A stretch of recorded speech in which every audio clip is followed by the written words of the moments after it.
A esposa dele, a mulher que ele prometeu amar pela eternidade, estava morrendo em uma mesa de cirurgia a apenas 6 metros de distância. Os gritos dela tinham acabado de se dissipar em um silêncio aterrorizante. Mas Davi Costa não estava sozinho no corredor. Sua amante, Nanda, estava ao seu lado, e quando a doutora Evelyn se aproximou com um rosto de pedra, Nanda soltou uma risada baixa e aguda. Ela tinha vencido. O obstáculo se fora. Davi era dela. A doutora Evelyn olhou para além de Davi, seus olhos perfurando a amante, e sussurrou as 4 palavras que transformariam a vitória de Nanda em seu próprio inferno particular. Salvamos os bebês. São gêmeos. A casa no bairro de Tarrytown, em Porto Alegre, era um monumento ao bom gosto. Davi Costa, um homem cuja construtora estava redefinindo o skyline da cidade, havia projetado o local ele mesmo. Era toda de vidro, calcário claro e linhas limpas, com vista para uma área verde do rio Guaíba. Sua esposa, Sara Monteiro Costa, havia preenchido a casa com vida. Sara, uma curadora de arte respeitada, tinha um calor que suavizava as arestas de Davi. A vida deles era, para todos os efeitos, perfeita, exceto pelo silêncio. Por 7 anos, a casa permaneceu quieta. Era um silêncio pontuado por injeções cronometradas, testes de gravidez negativos devastadores e o luto quieto e estéril da infertilidade. Eles haviam investido uma pequena fortuna na Clínica Viva Fertilização de Porto Alegre, e o casamento, antes uma parceria apaixonada, tinha se tornado um projeto compartilhado e desgastante. Então, na 8ª tentativa, deu certo. Sara estava agora com 38 semanas de gravidez, radiante e pesada com o milagre deles. O silêncio finalmente se fora, substituído pela montagem de um berço, a pintura de um quartinho, um verde sálvia suave e esperançoso, e debates intermináveis e alegres sobre um único nome: Olavo. Neste último domingo perfeito, Sara estava arrumando pequenos sapatinhos de tricô artesanais em uma prateleira. Davi a observava da porta, um nó de algo escuro e pesado em seu estômago. Ele a amava. Meu Deus, ele a amava. Ele amava o jeito que ela cantarolava quando estava feliz, a curva gentil de sua coluna enquanto se inclinava sobre o trabalho. Ele amava aquele bebê, o bebê deles, com um instinto protetor feroz. Mas ele também era um covarde. O novo esquema para a torre da rua 6 de setembro é um pesadelo, ele disse, afrouxando a gola. Vou ter que passar a noite no escritório.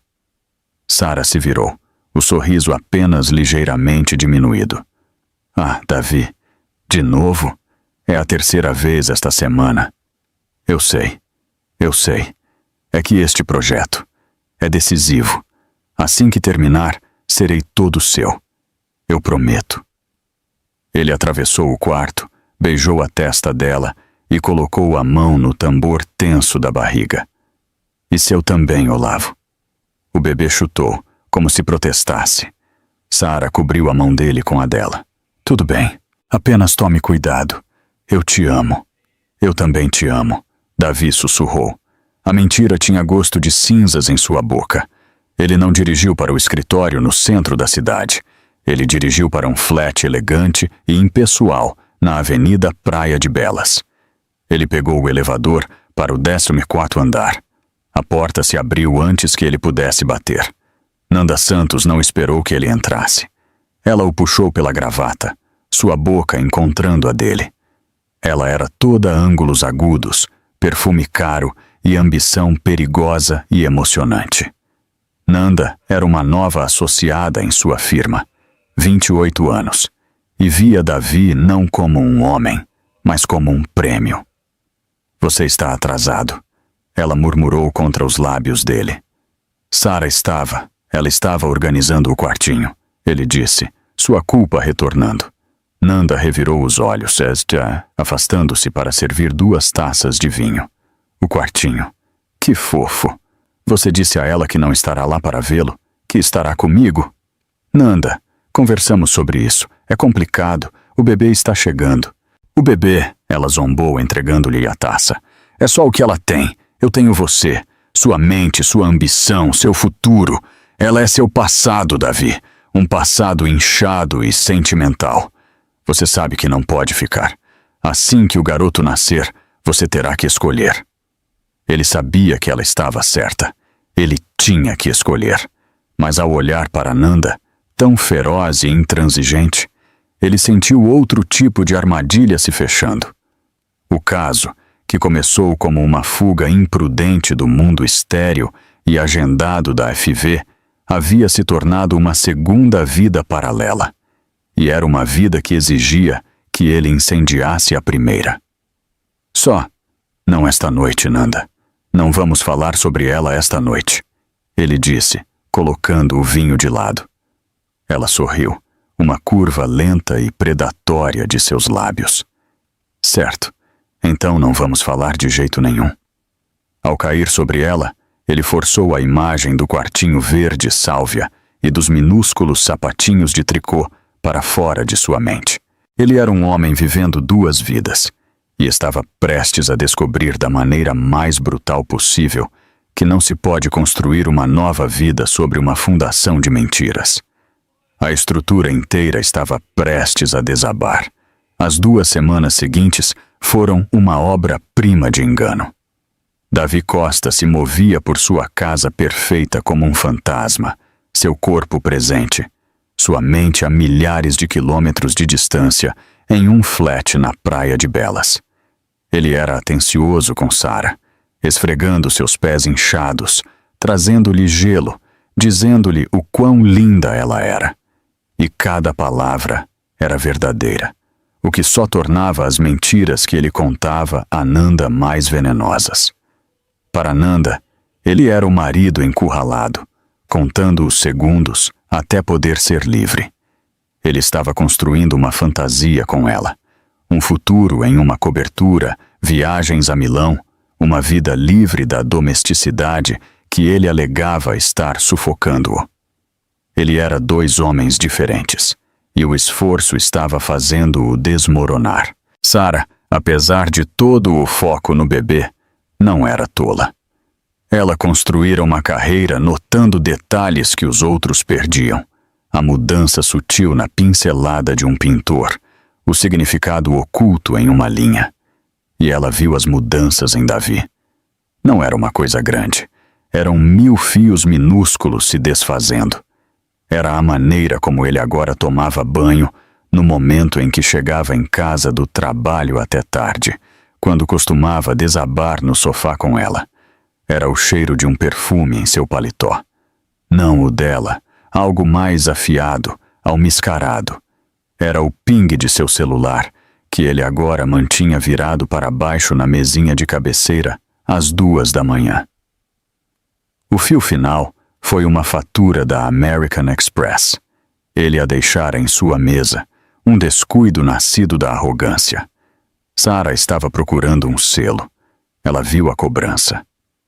Oishi, em uma terça-feira à noite, quando ele supostamente estava comendo pizza fria com sua equipe de projeto. Ela não chorou. O choque era muito frio para isso. Ela simplesmente sentou-se na cadeira de couro do escritório dele, o retângulo branco de papel tremendo em sua mão, e esperou que ele voltasse para casa. Ele entrou às 19h, todo sorrisos, segurando um buquê das peônias brancas favoritas de Sara. Para as minhas 2 pessoas favoritas, ele disse, inclinando-se para beijá-la. Sara virou a cabeça. Ele beijou o ar. O que há de errado? Ele perguntou, seu sorriso vacilando. Ela levantou o recibo. Como estava o atum apimentado? O sangue de Davi gelou. A cor sumiu de seu rosto. Não havia mentira grande o suficiente para encobrir isso. Sara, eu posso explicar. Pode. A voz dela estava baixa, mas era o som mais perigoso que ele já ouvira. Pode explicar o perfume? Pode explicar as mensagens de texto às 2 da manhã? Pode explicar, Davi, como você pôde fazer isso comigo, conosco, agora? Ela gesticulou para a barriga, a mão tremendo. Isso simplesmente aconteceu. Ele gaguejou, as peônias pendendo frouxas em sua mão. É aquela mulher no trabalho, Nanda Santos. Não significa nada, Sara. Eu juro. É que tem sido tão difícil, a FV, tudo. Não, ela sibilou, e agora as lágrimas vieram, quentes e furiosas. Não se atreva a usar nosso filho como desculpa para isso. Você acha que foi difícil para você? Eu sou quem foi bombardeada com hormônios, que teve meu corpo cutucado e vasculhado por 7 anos. Eu sou quem está carregando esta criança. E você vai encontrar alguém novo. Ele não tinha defesa. Ele apenas ficou ali enquanto o luto e a raiva dela o inundavam. Quem é ela? Sara finalmente sussurrou, enxugando o rosto. Não importa. Acabou. Eu vou terminar esta noite. Eu vou demiti-la. Sara, por favor, olhe para mim. Eu te amo. Este bebê é o meu mundo. Sara olhou para ele por um minuto longo e agonizante. Ele viu o cálculo em seus olhos. Ela estava pesando 7 anos de amor contra uma noite de prova definitiva. Eu não acredito em você, ela disse finalmente, sua voz monótona. Eu não acredito que acabou, mas é o seguinte, você vai parar. Você vai apagar o número dela. Você vai acabar com isso e vai estar aqui para o nascimento do seu filho. Não vamos falar sobre isso novamente até Olavo estar em casa e seguro. Eu não vou trazer esta criança para um lar desfeito.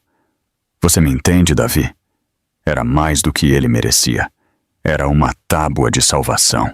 Ele a agarrou. Sim, ele disse, caindo de joelhos, pressionando o rosto contra o estômago dela. Sim, Sara, qualquer coisa. Acabou. Eu prometo, acabou. Mas enquanto ele segurava sua esposa chorando, o celular vibrou em seu bolso. Uma mensagem de Nanda. Pensando em você, mal posso esperar por esta noite. Davi Costa, o arquiteto brilhante, o covarde, o mentiroso, fez a única coisa que sabia fazer. Ele silenciou o celular e segurou a esposa com mais força, prendendo a mentira entre eles. Ele não terminou. Apenas ficou melhor em esconder. Ele disse a Nanda que Sara estava desconfiada e que ele teria que ter cuidado por algumas semanas, o que só tornou os momentos roubados mais ilícitos, mais emocionantes para ela. Nanda, em sua confiança predatória, estava bem com isso. Ela sabia que o tinha. Era apenas uma questão de tempo. Sara, enquanto isso, recuou. Ela se concentrou no bebê. Ela parou de perguntar a Davi onde ele estava. Ela simplesmente observava o relógio, seus olhos vazios, e orava para que sua família, que ainda nem havia começado oficialmente, pudesse sobreviver ao seu primeiro ferimento mortal. Na semana do parto de Sara, uma calmaria pesada e úmida se instalou sobre Porto Alegre. O ar estava denso, carregado com a promessa de uma tempestade. Era um espelho perfeito para a atmosfera dentro da casa de vidro em Tarrytown. Sara estava no limite, não apenas por causa da gravidez, mas pela tensão palpável. Davi era uma caricatura de um marido devotado, um homem desempenhando um papel tão arduamente que era doloroso de assistir. Ele estava em casa todas as noites às 6, o celular com a tela para cima no balcão, mas seus olhos estavam distantes e ele pulava toda vez que a campainha tocava. O confronto não havia mudado nada, exceto para tornar o silêncio entre eles mais pesado. Na terça-feira, Sara teve sua consulta de 39 semanas. Davi tinha uma reunião crucial que não podia perder. É com a prefeitura, amor. Eu tenho que estar lá. Estarei lá para o evento principal, eu prometo. Tudo bem, Davi. Sara disse, amarrando seus tênis, seus pés tão inchados que ela mal conseguia vê-los. Minha mãe está me levando. Sua mãe, Margarida Monteiro, era uma mulher talhada em granito do Rio Grande do Sul. Ela nunca havia confiado totalmente em Davi, achando seu charme muito polido, sua ambição muito afiada. Ela chegou em seu prático carro, deu uma olhada na filha e seus lábios se estreitaram. Você parece exausta, Sara. Ele não está ajudando, não é? Ele está ocupado, mãe. A torre da rua 6 de setembro. Certo, a torre, Margarida disse, a palavra pingando descrença. Na clínica, a doutora Eveline Miller, uma obstetra brilhante e eficiente, que os guiara por toda a jornada de FV, entrou na sala de exames. Seu comportamento normalmente alegre havia sumido. Sara, Margarida, vamos verificar sua pressão arterial. O manguito sibilou. Doutora Evelyn olhou para a leitura. Ela verificou novamente. Sara, ela disse, sua voz calma, mas firme. Sua pressão está 100% em 110. Isso é perigosamente alto. O quê? Mas eu me sinto, bem, apenas cansada. Esse é o perigo da pré-eclâmpsia. Também estou vendo proteína em sua amostra de urina. Precisamos levá-la para o hospital. Agora! Não vamos esperar pelo parto. Vamos induzi-la hoje. Um choque de pânico frio e elétrico percorreu Sara. Hoje? Mas Davi, ele está em uma reunião. Ligue para ele, doutora, Eveline disse, já tirando as luvas e digitando em seu tablet. Estou internando você no Hospital Moinhos de Vento. Vou encontrá-la lá em 20 minutos. Margarida já estava ao telefone, seu rosto sombrio. Davi, é Margarida.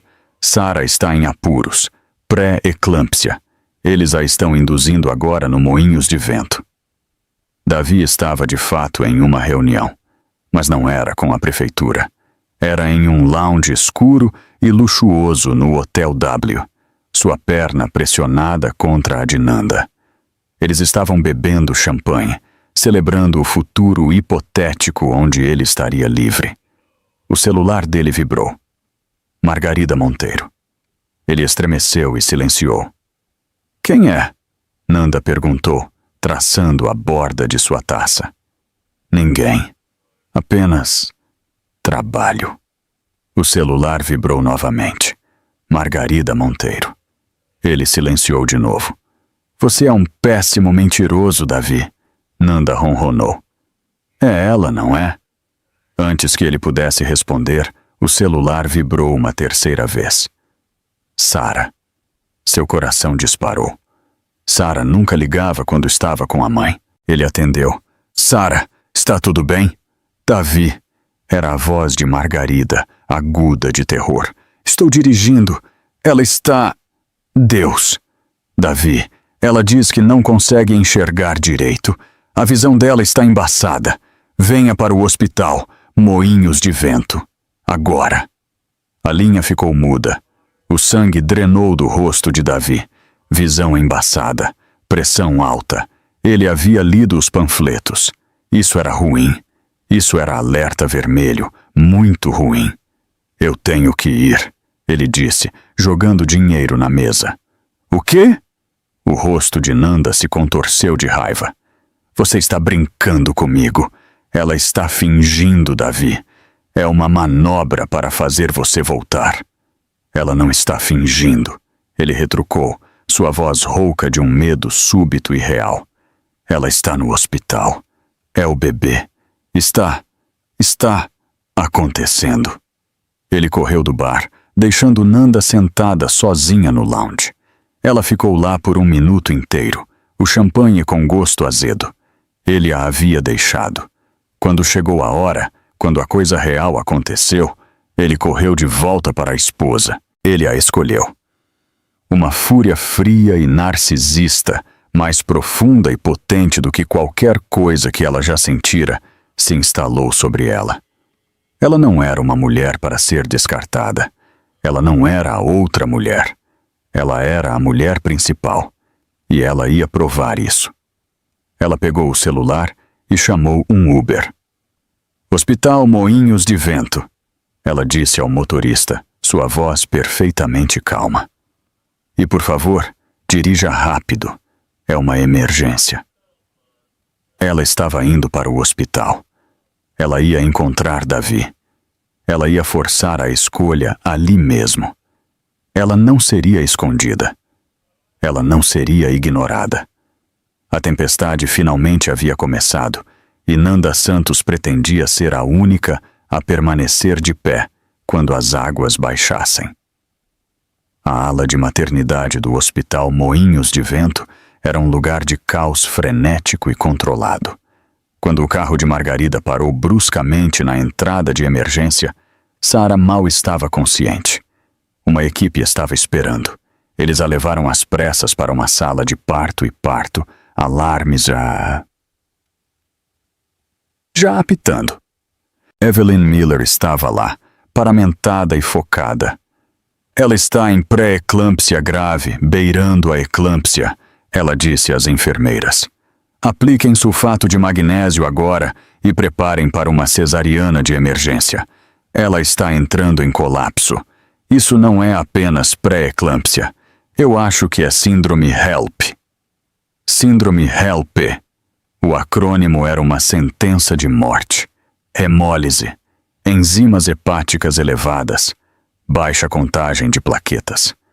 Era a traição máxima do corpo, uma falha catastrófica de seus sistemas em resposta à gravidez. Davi disparou pelas portas automáticas, seu coração, ameaçando explodir em seu peito. Ele encontrou o andar da maternidade e viu Margarida, pálida e trêmula, do lado de fora do quarto de parto e parto 3. Onde ela está? Ela está bem? Eles a levaram. Margarida sussurrou, seus olhos ardendo de ódio. Eles estão tentando estabilizá-la. O fígado, as plaquetas. Oh Deus, Davi! Ela desabou em soluços. Uma enfermeira, Brenda, uma mulher gentil com olhos cansados, saiu. Senhor Costa, sua esposa está chamando pelo senhor. Davi passou por Margarida e entrou no quarto. Parecia uma zona de guerra. Máquinas gritavam. E Sara, sua Sara linda e calorosa, estava irreconhecível. Ela estava inchada, sua pele doentia e pálida, e seus olhos estavam selvagens de terror. Davi? Ela chorou, agarrando a mão dele com uma força que ele não sabia que ela possuía. Eu não consigo, não sinto minhas mãos, estou com tanto medo. Davi, o bebê, apenas salve nosso bebê. Prometa-me, salve Olavo. Eu prometo, eu prometo. Ele soluçou, beijando sua testa fria. Nós dois estamos bem aqui. Nós te amamos. Senhor Costa, o senhor precisa sair. Estamos levando-a para a sala de cirurgia. Agora! Doutora Evelyn ordenou, sua voz não deixando espaço para discussão. Eles levaram Sara. Davi cambaleou de volta para o corredor, suas pernas cedendo. Ele desabou em uma cadeira de plástico fria da sala de espera, a cabeça nas mãos. Ele era uma fraude. Sua esposa estava morrendo, e a última coisa coerente que ele havia feito foi mentir para ela. Senhor Costa. Ele levantou o olhar. Seu sangue virou gelo. Nanda Santos estava parada na frente dele. Ela usava uma blusa de seda preta e calças de couro, parecendo totalmente deslocada, como um abutre em um ninho de pombas. Nanda, ele sussurrou, horrorizado. O quê? O que você está fazendo aqui? Você não pode estar aqui. Eu não posso, ela disse, sua voz perigosamente baixa. Você fugiu de mim, Davi. Você me deixou naquele bar como se eu não fosse nada. Eu não sou nada, Davi. Eu sou o seu futuro. Ela gesticulou com desdém para as portas do centro cirúrgico. Ela é o seu passado. Estou aqui para garantir que você se lembre disso. Saia! Davi sibilou, pulando de pé. Ele agarrou o braço dela, tentando puxá-la em direção aos elevadores. Isso é um hospital! Minha esposa está... Sua esposa está morrendo. A voz de Nanda se elevou, virando cabeças no posto de enfermagem. Os olhos da enfermeira Brenda se arregalaram. E sabe de uma coisa? É para o melhor. Ela é fraca. Ela estava segurando você. Agora, você e eu podemos finalmente ficar juntos. Você, eu e... Ela parou, um sorriso estranho e triunfante brincando em seus lábios. Ela estava guardando isso. Este era o seu trunfo. E o nosso bebê? Nanda disse, sua voz caindo para um sussurro teatral. Davi congelou. O quê? Estou grávida, Davi. 10 semanas. Eu ia te contar esta noite com champanhe. Parabéns, papai. Parece que você vai ser pai, afinal. O mundo se inclinou. Grávida. Nanda estava grávida. Sua esposa estava em uma mesa de cirurgia, lutando por sua vida e pela vida de seu filho, e sua amante estava aqui, dizendo que também estava grávida. Era um pesadelo. Era um inferno criado por ele mesmo. Nanda, você não entende. Ah, eu entendo perfeitamente. Você é meu. Aquela coisa ali dentro é apenas uma complicação. E complicações, ela disse, seus olhos brilhando, podem ser removidas. Você é um monstro. Davi respirou, recuando dela. Eu sou uma sobrevivente, ela corrigiu. E eu não vou embora. Vou esperar bem aqui pela boa notícia. Antes que Davi pudesse responder, antes que ele pudesse jogá-la para fora do hospital fisicamente, as portas do corredor cirúrgico se abriram. A enfermeira Brenda estava andando rapidamente em direção à doutora Evelyn, que estava na pia de scrub.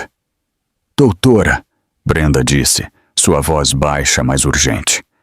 Aquela mulher no corredor, a de blusa preta, ela estava gritando com o Sr. Costa. Ela disse a ele, aquela coisa ali dentro é apenas uma complicação e que ela está grávida do bebê dele.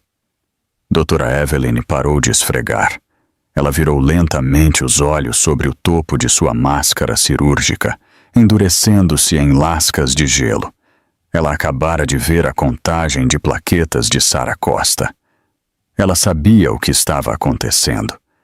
Ela já vira esse tipo de tragédia antes, mas a crueldade na sala de espera era uma variável nova e horrível. Mantenha-a longe do centro de parto e parto, doutora Evelyn ordenou. Chame a segurança se for preciso e traga o Sr. Costa de volta aqui. Ele precisa se preparar. A batalha na sala de cirurgia estava falhando. A guerra na sala de espera estava apenas começando. O tempo se dissolveu em um pavor espesso e charoposo. Davi sentou-se em um lado da sala de espera, perto das portas da sala de cirurgia, seu corpo vibrando de culpa e medo. Nanda, desafiadora, sentou-se no lado oposto, perto dos elevadores, casualmente rolando em seu celular, como se estivesse esperando por uma mesa em um restaurante. Margarida havia ido para a capela, incapaz de suportar a proximidade estéril e aterrorizante com a sala de cirurgia. Davi orou. Ele orou a um Deus com quem não falava há anos. Ele orou por Sara. Ele orou por Olavo.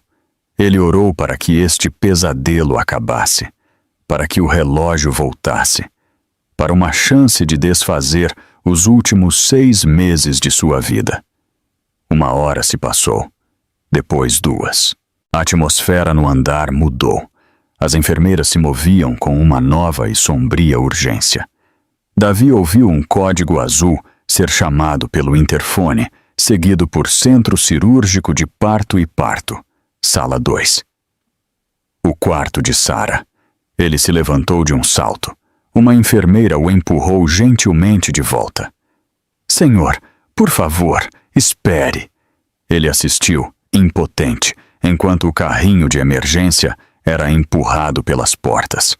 Ele ouviu um novo nível de comandos frenéticos e gritados de dentro, e então um som que o assombraria para sempre. Um bip longo, único e contínuo. o som de uma linha reta. Nanda levantou o olhar de seu celular, um lampejo de interesse em seus olhos. Ela viu o aperto de Davi, os nós dos dedos brancos, na cadeira. Ela viu o pânico. Ela viu as lágrimas escorrendo pelo rosto dele.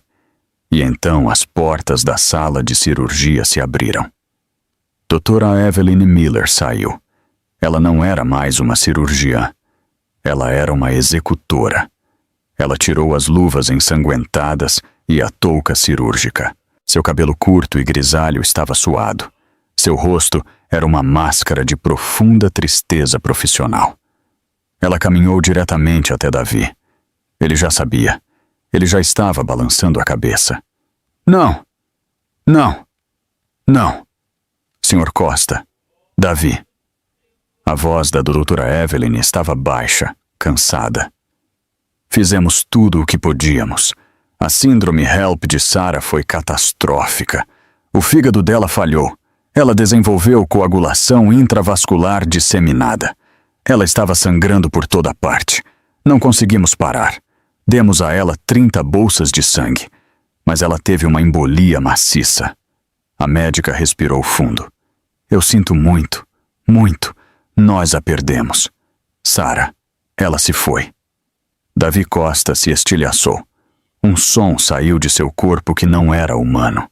Foi um lamento cru e animal de pura agonia. Ele desabou, seu corpo se dobrando sobre si mesmo, suas mãos agarrando o rosto. Ele a havia matado. Suas mentiras, seu estresse, sua traição. Ele a havia matado. E do outro lado da sala de espera veio outro som. Uma risada. Era baixa, aguda e absolutamente inconfundível. Uma única e triunfante explosão. A cabeça de Davi se levantou bruscamente. Nanda estava de pé agora, uma mão cobrindo parcialmente a boca, mas seus olhos dançavam de vitória. Ela havia vencido. A esposa estava morta. O obstáculo havia sumido. Davi estava de luto, sim, mas ele superaria. Ele era dela. Todo ele. E a fortuna dele.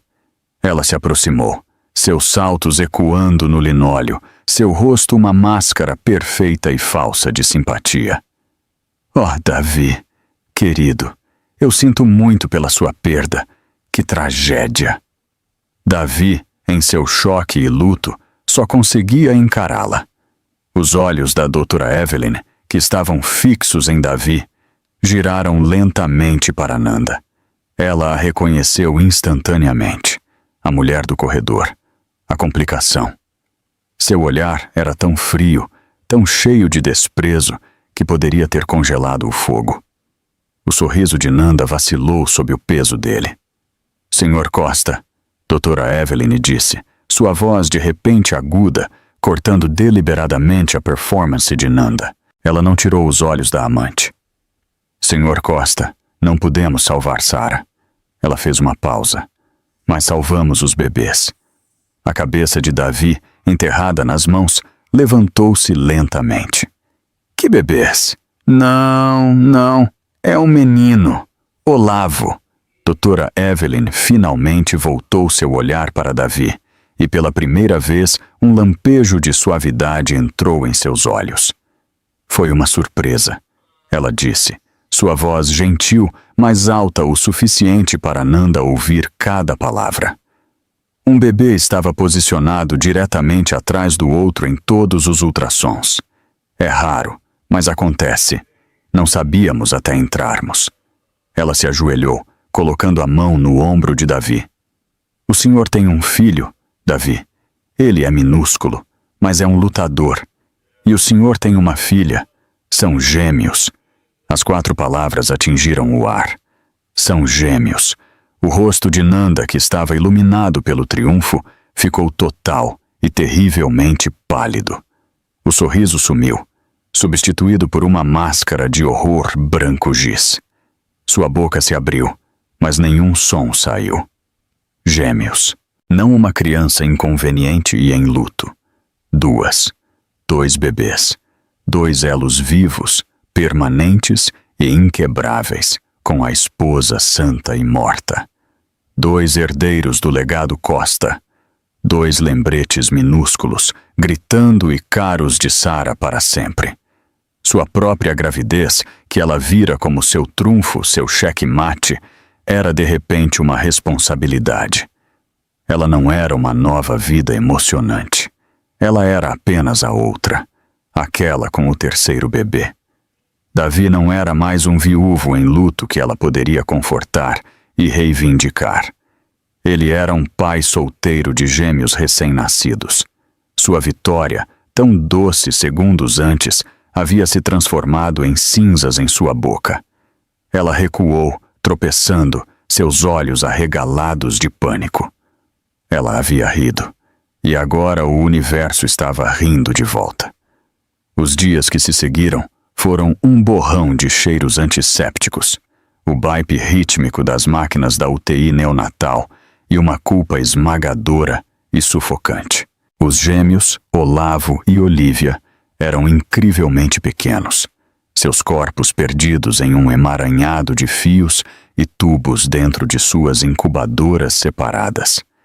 Eles eram de Sarah.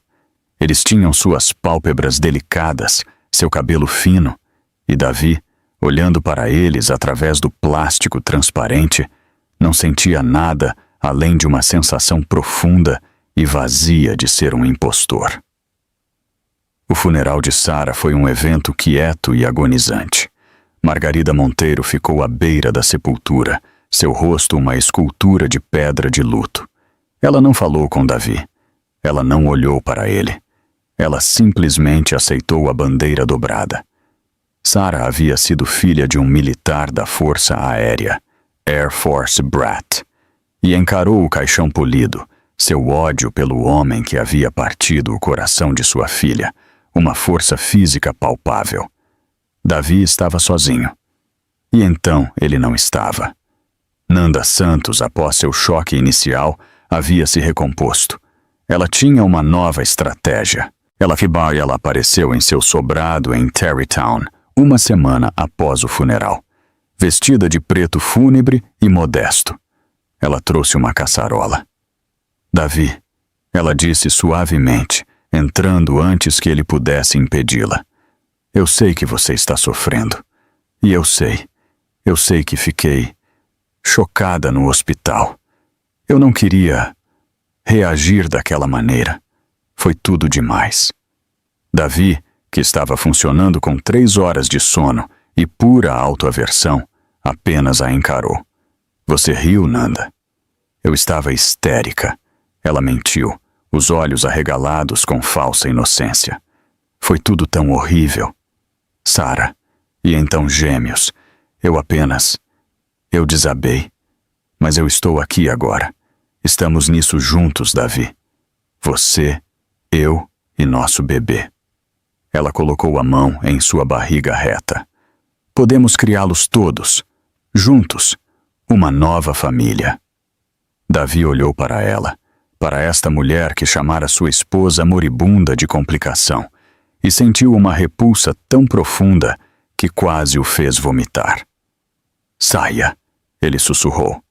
O que, Davi? Não seja assim. Estou grávida do seu filho. Saia da minha casa, saia da minha vida, ele rugiu, a primeira emoção real além do luto atravessando-o. Você riu quando ela morreu. Você ficou ali e estava feliz. Saia antes que eu chame a polícia. O rosto de Nanda endureceu. A máscara caiu. Você vai se arrepender disso, Davi.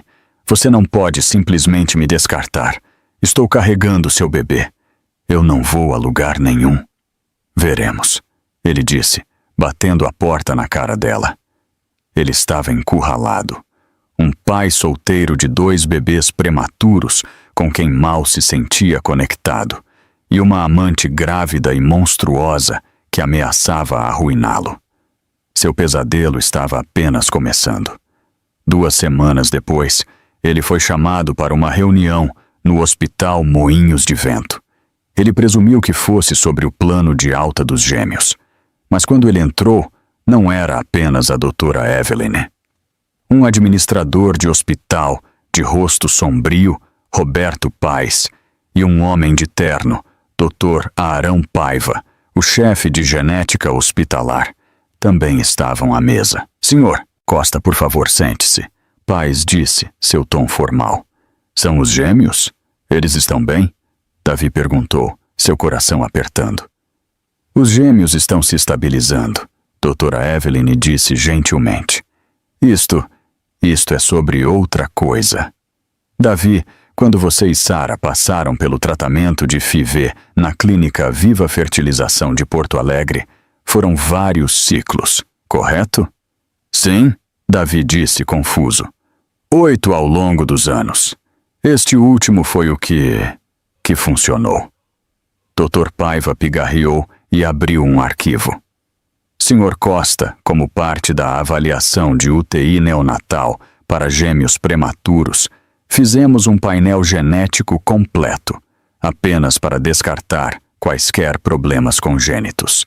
Ele fez uma pausa e olhou para o administrador, que assentiu. Sr. Costa, Dr. Paiva continuou, durante o curso desta triagem de rotina, encontramos uma anomalia, uma discrepância genética. Cruzamos o DNA dos gêmeos com a amostra que o senhor forneceu na admissão. Ele respirou fundo.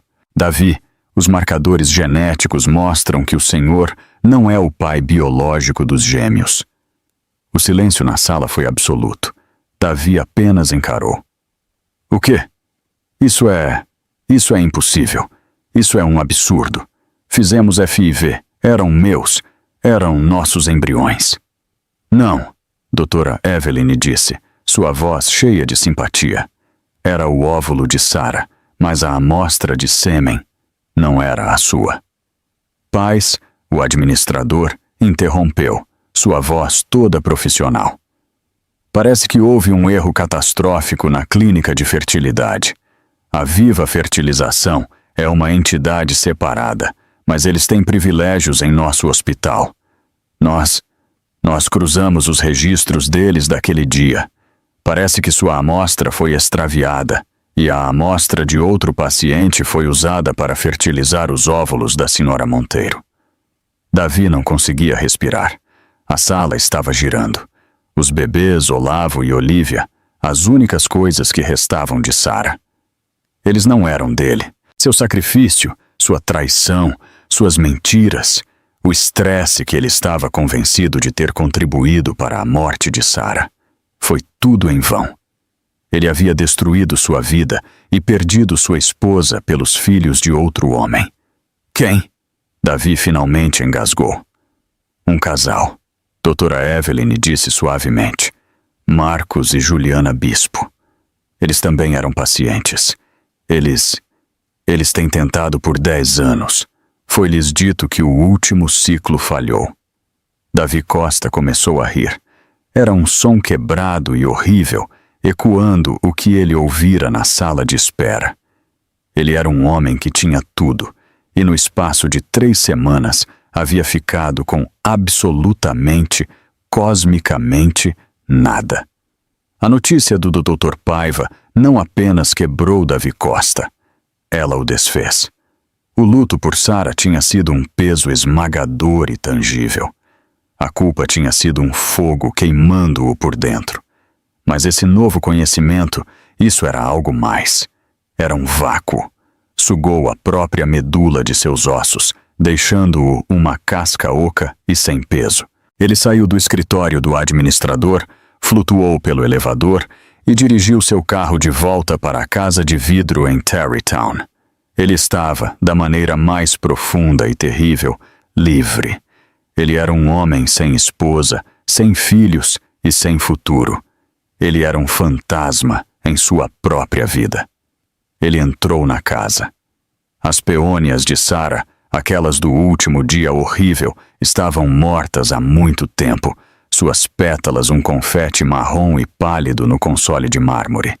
Ele passou pela sala de estar, por seu escritório vazio e subiu as escadas. Ele foi para o quartinho verde sálvia. 2 berços vazios esperavam. 2 móveis combinando. Pequenos carneirinhos de tricô pendurados no ar parado. Todo o amor, toda a esperança, Todo o desespero de 7 anos que haviam sido despejados neste quarto era por nada. Sua traição, suas mentiras, o estresse que ele estava convencido de ter desencadeado o declínio fatal de Sarah. Ele havia feito tudo, sacrificado sua esposa por crianças que não eram nem dele. Ele havia incendiado seu mundo para proteger uma família que nunca existiu. Ele sentou-se no chão, as costas contra a parede entre os 2 berços. Ele não chorou. Ele estava além das lágrimas. Ele ficou ali enquanto o sol se punha, o quarto mergulhando na escuridão, e sentiu o homem que era, Davi Costa, o arquiteto brilhante, o marido amoroso, a fraude, finalmente morrer misericordiosamente. Um novo homem se levantou em seu lugar, um homem sem nada a perder. E um homem sem nada a perder é o homem mais perigoso e mais focado do mundo. Este novo homem tinha apenas um propósito: desmantelar o passado. Ele era um arquiteto, afinal. Ele havia construído esta vida. Agora, ele projetaria sua demolição. Às 7 da manhã, ele ligou para seu advogado. Stefano Carvalho era o advogado corporativo de Davi, um homem que navegava no mundo brutal do desenvolvimento imobiliário de Porto Alegre com a precisão fria de um tubarão. Ele estava acostumado com as ligações frenéticas de Davi sobre leis de zoneamento e burocracia de licenças. Ele não estava preparado para isso. Ele se encontrou com Davi em seu escritório estéril no centro. "Davi", Stefano disse, seu rosto uma máscara ensaiada de simpatia. Deus, sinto muito por Sarah. É uma tragédia. Já comecei a papelada para o inventário do espólio dela." "Pare", Davi disse. Sua voz estava monótona, morta. "Não é por isso que estou aqui." Davi expôs a história inteira.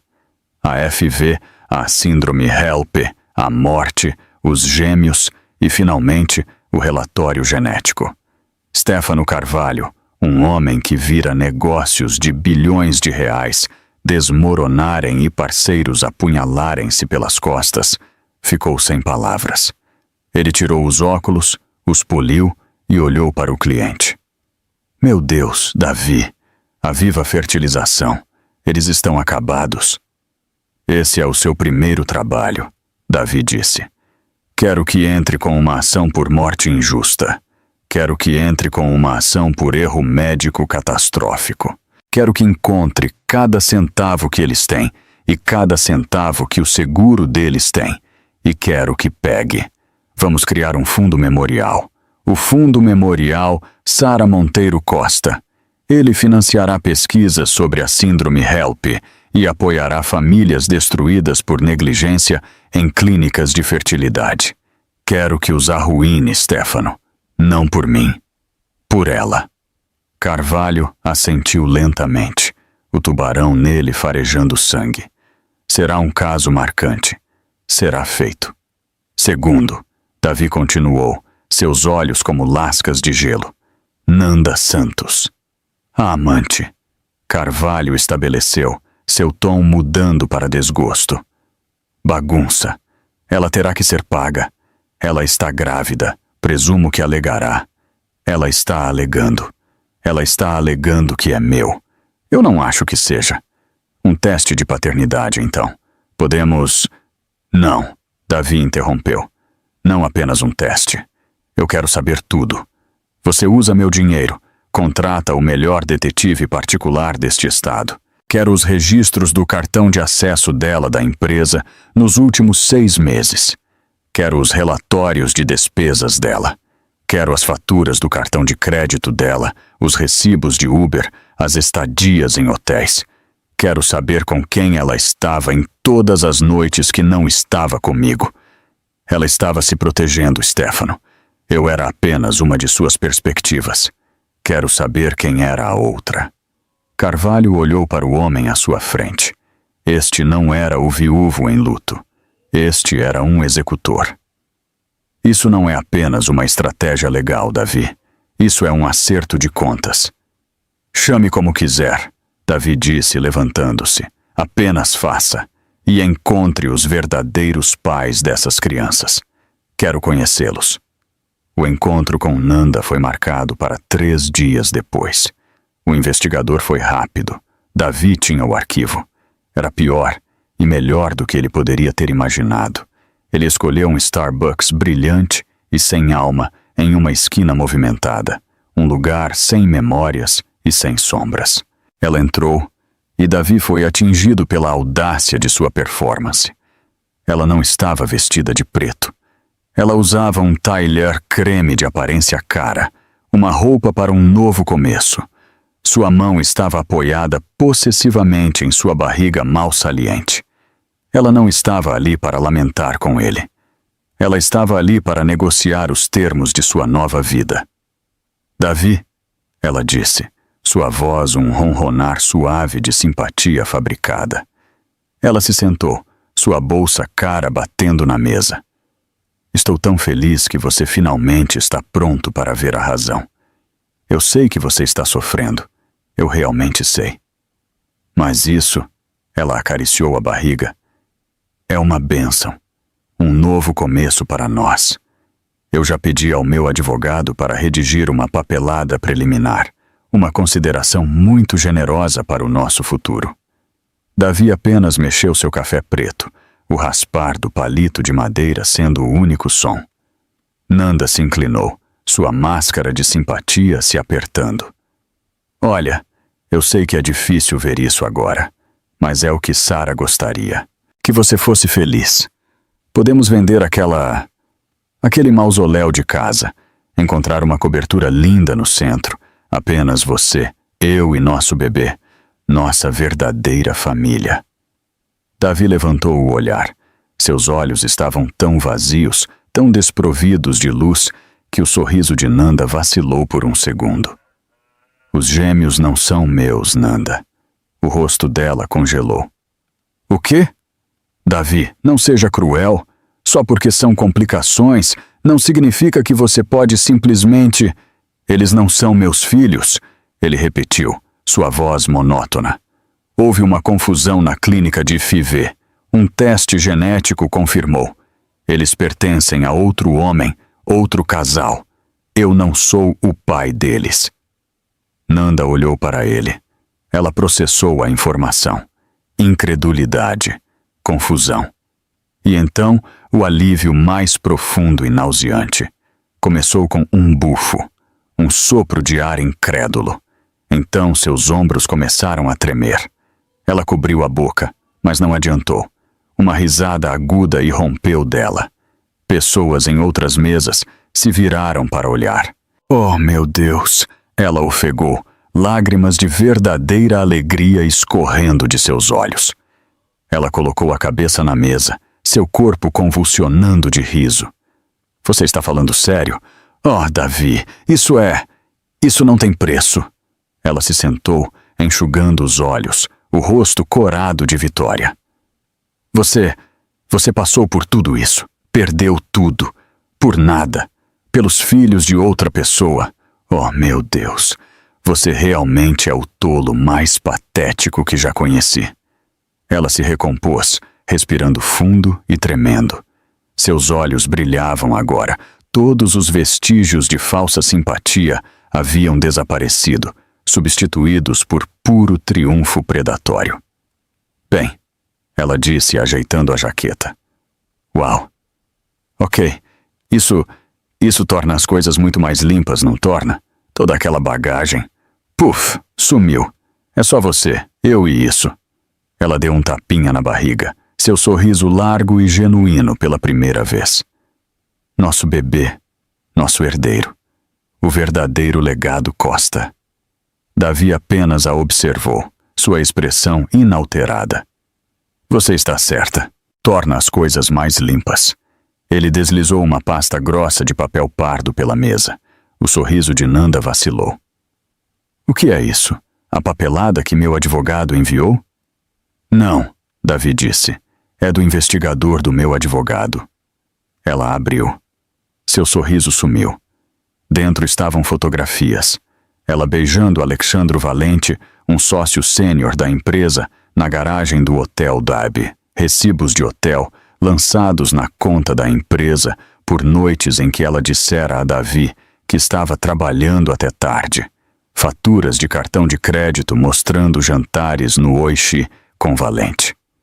Eu era um tolo, Davi disse, sua voz baixa, cirúrgica.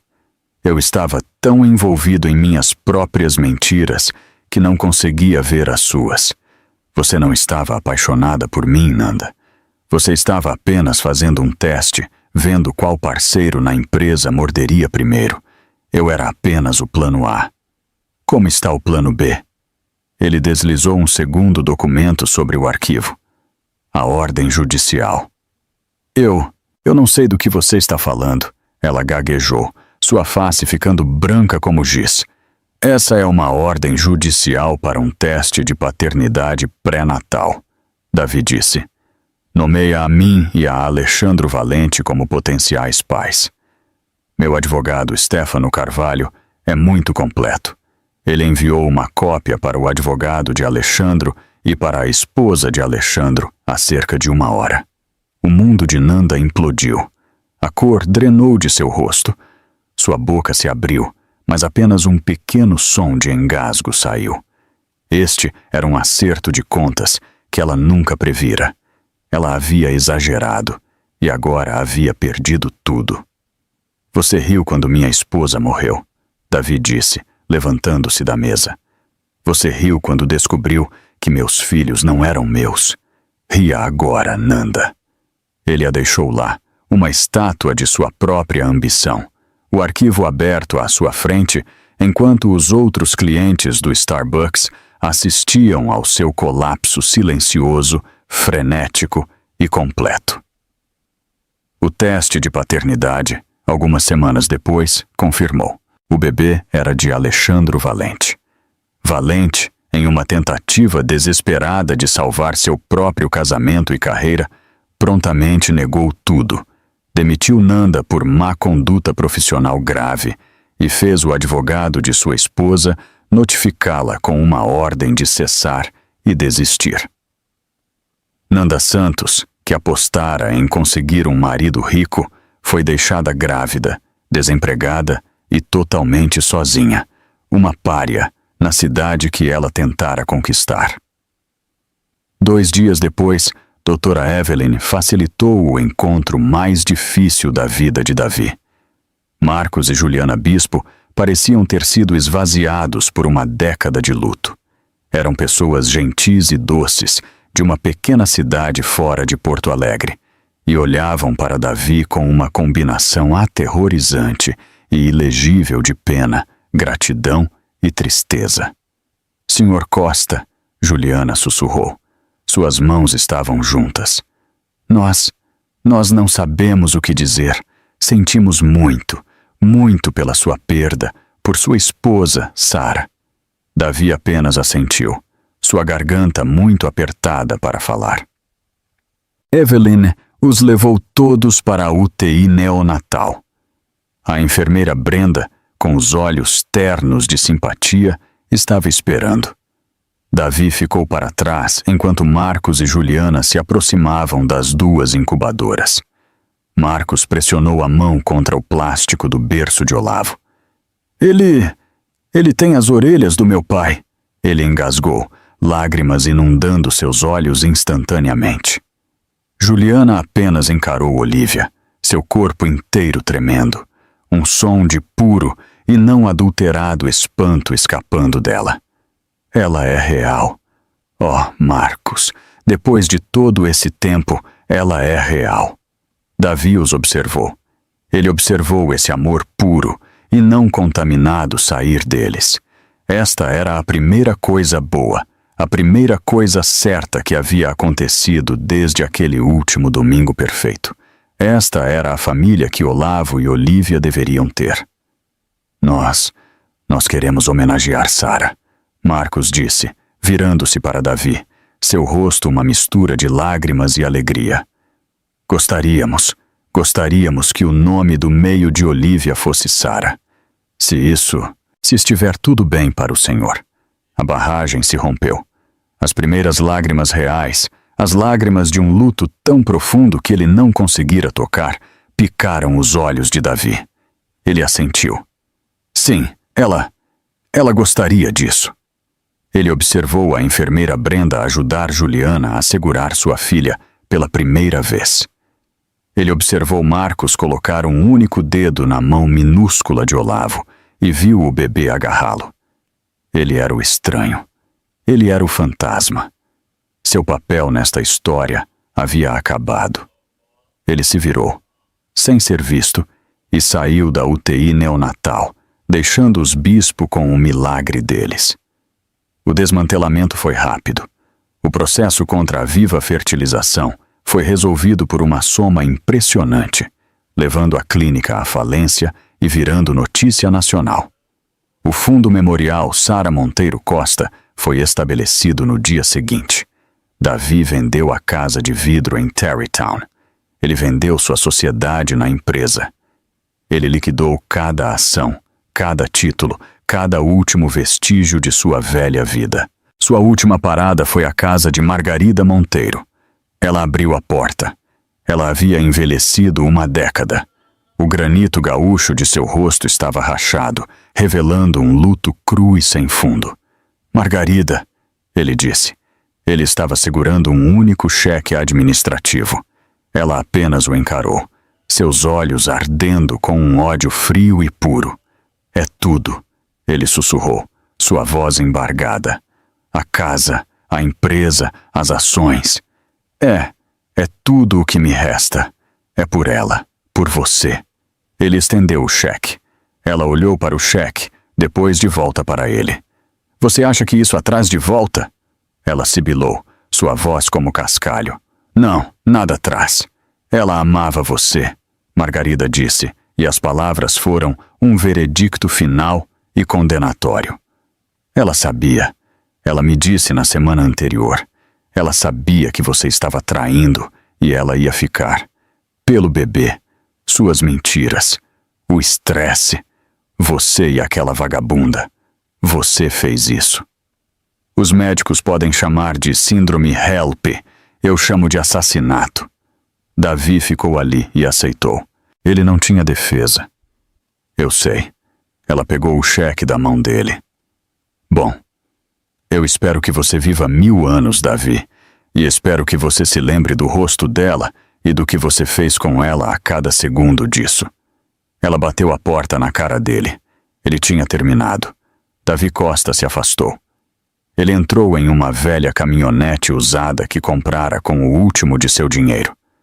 Ele tinha uma bolsa no banco do passageiro. Ele saiu de Porto Alegre, passando pelo skyline que ele ajudara a construir. Ele não olhou para trás. Ele dirigiu para o oeste, para o coração vasto e vazio do Rio Grande do Sul, até que a cidade fosse apenas um borrão de luz em seu retrovisor. Ele parou em um posto de gasolina no meio do nada, o vento chicoteando poeira pela estrada. Ele olhou para seu reflexo no espelho sujo do banheiro. O homem olhando de volta era um estranho, magro, assombrado, vazio. O arquiteto se fora, o marido se fora, o pai se fora. Tudo o que restava era o fantasma. Ele voltou para a caminhonete, apontou-a para o sol poente e dirigiu para a escuridão. Um homem sem nome, sem passado e sem futuro. Apenas a longa e vazia estrada. No final, não houve vencedores. Houve apenas os destroços devastadores de escolhas feitas em segredo. Davi perdeu sua esposa, seus filhos e toda a sua identidade. Nanda, que riu da tragédia de outra pessoa, encontrou-se estrela de sua própria, abandonada e arruinada pela própria ambição que a impulsionava. Mas 2 vidas, Olavo e Olívia, foram salvas dos escombros. Elas são criadas até hoje por uma família amorosa e grata, que nunca perdeu a esperança. A verdadeira tragédia desta história não está apenas nas perdas irreparáveis, mas na revelação de que a tentativa de Davi de salvar uma vida dupla acabou por destruir todas as vidas que ele tocava. A mentira, como uma estrutura arquitetônica defeituosa, não suporta o peso da verdade. A única redenção possível é enfrentar a desolação que se criou e usar o que resta, o nome e a memória da vítima, para construir um legado de honestidade e prevenção, mesmo que isso signifique perder tudo mais.